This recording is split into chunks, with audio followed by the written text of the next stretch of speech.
আসসালামু আলাইকুম। আশা করি সবাই ভালো আছেন। আমি আল্লাহর রহমতে ভালো আছি। আমরা আজকে গিয়েছিলাম সরিষা ক্ষেত দেখার জন্য। ওই যে এখানে কতগুলো মুরগি ছোটাছুটি করতেছে। এখানে কলমি ফুল অনেক সুন্দর দেখা যাচ্ছে ওই ফুলগুলা।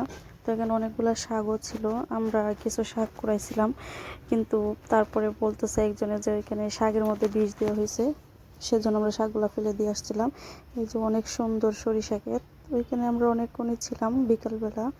তো ওইখানে আমরা কিছু পিকটিক উঠাইছিলাম সরিষা খেতে। ভাবছিলাম কিছু ফুল নিয়ে নিব বড়া খাওয়ার জন্য, কিন্তু তার নেওয়া হলো না, যে ক্ষেতের মধ্যে বিষ দিছে এই জন্য। যে আকাশটা অনেক সুন্দর লাগতেছে।